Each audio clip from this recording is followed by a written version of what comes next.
mantika ba nilalagay sa mantika? Oh. Ginawa mo na talaga akong tagaluto dito sa bahay. Nabaho ako ang sika. Ay! Maganda yan, ikaw magluto. Paminsan-minsan. Tapos, sabi na to. Painitin mo muna yung mantika. Parang mainit ako eh.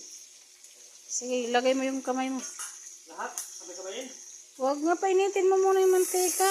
Mainit na ako. Ay, yung ano. Sige, ikaw na. Anong muna lalagay? Ay, lagay mo yung lahat.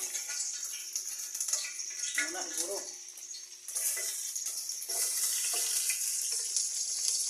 Tapos, napakaraming yung sibuyas. Haluin mo kayo, parang kunti lang yung mantika. Ha? Bakit nagsasabay-sabay na tayo? Hindi mo yata Ito yun. na. Tumalong pa.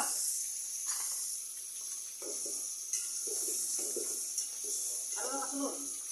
Hindi muna, palutuin mo muna yung ano. Shout-out muna. Mga kaporman. Sa mga galing magluto, paano lutuin to? Saka paano naman, pa-comment ka, hindi namin kilalang isda na to.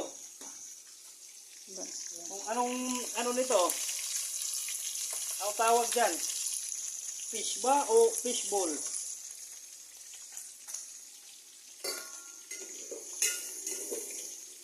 Parang kunti na matika, isang buting siguro gawin natin. Tama na, oh. Tama na. Mamaya mo na luin pag ano na medyo brown. Iyan mo lang muna yung ganyan. Yan. Tapos, malapit na to. Lagay namin yung sunod mga gulay. No? O paguluin muna yung tubig. Ano ba yung susunod? Mamaya pag medyo brown na yung ano, sahog, O sangkap. yung sangkap, lagyan ng tubig. Tapos, lagay na rin to. Opo. Ito daw, gulay. Ano? Oh, ilagay mo na yung isda ulit.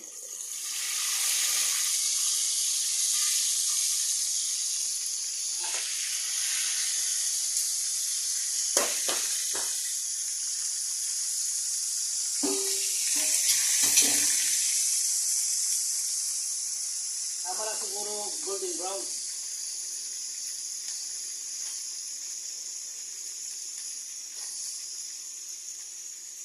Trabaho, hindi ako inutusan.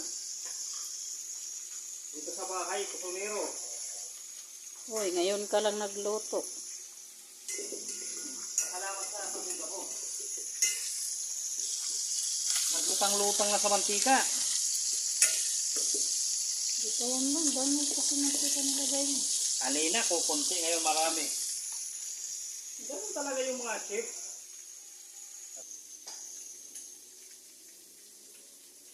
Naluto na yung sangkap mo. Hindi pa. Hindi ko alam kung kailan ito naluto.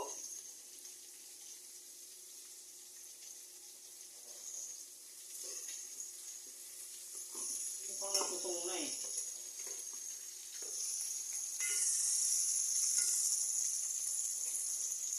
Sige na yan. Lagyan mo na ng tubig. Ilang cup ba? Ilang tasa? Kalahati. Kalahating ano. Kalahatin to? Hmm. Ah. Bango.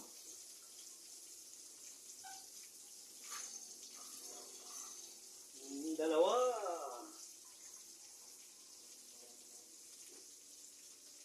Tama na yan. Isa pa. Tama na. Isa pa. Dami naman. Kaya marami yan. Kunti lang yan, oh. Kunti lang. Tama na yan. Pagdagan mo pa na. Ilalagay pa yun. Ilalagay ito mga aapaw yan. Kaya mo kasi maniwala sa amin. Tama na.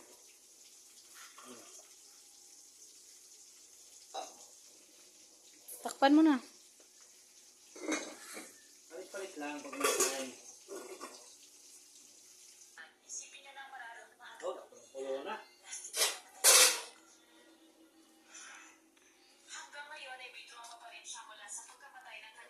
naman yung daliri ko. Isipin niyo ang pagluluksa ng defendant.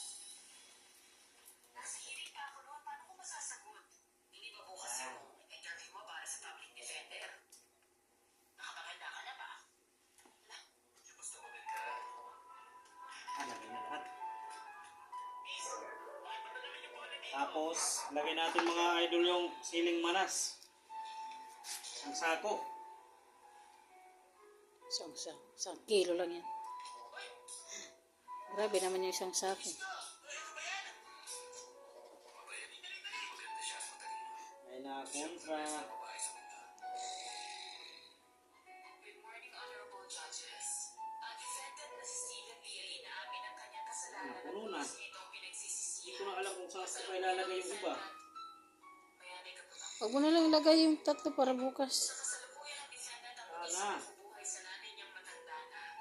Isipin niyo Wala na sabaw. ang nanay niyang may edad kapag nalaman niya. Good morning, honorable Tapos, judges. Ang defendant lagyan na na si natin to. Joe ay inaamin ang kanyang kasalanan at lubos nitong pinagsisisihan. Ang defendant, tikman. may nanay ka pa ba? Wala na po.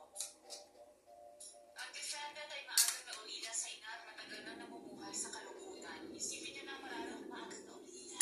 Dahil sa nagkamatay ang nanay ko.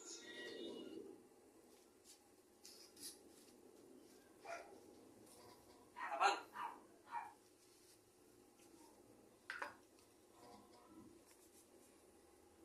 Siguro to. Bahala na.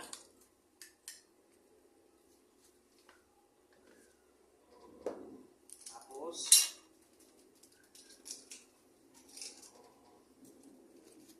Tinutunaw muna sa ano. ilagay na yan. Huwag na tunaw-tunawin pa. Malulusaw yan eh. Kumukulo. Di ba mga idol? Di ba? Kunti lang nga yung sabaw mo. Okay lang yan.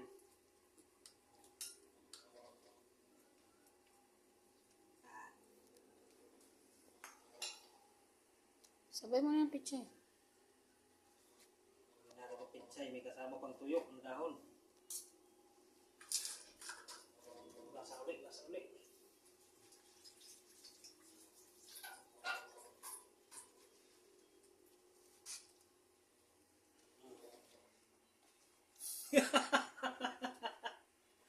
Punong-puno na.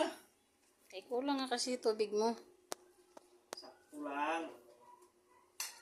Takpan mo nga para ano.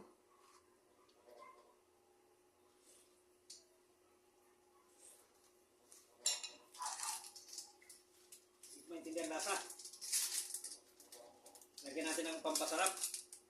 Magic. Oh, tama na yan. Ano?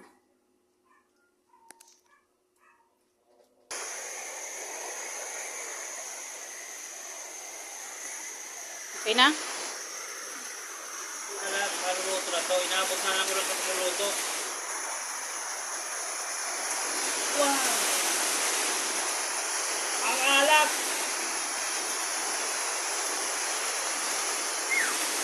Balik! Ay! Oh!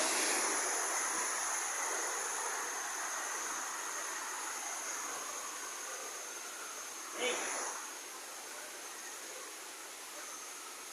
Okay na?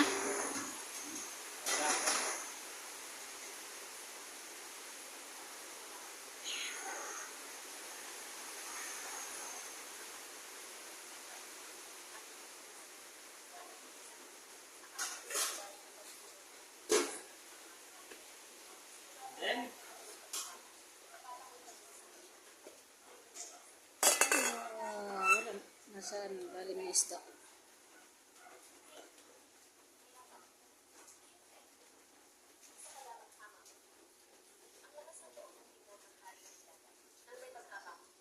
ang alat talaga.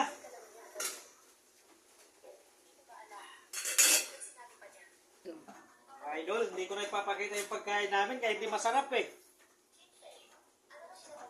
Pa-comment na lang ang tamang pagluluto, hindi ko alam eh. Okay, bukas ulit.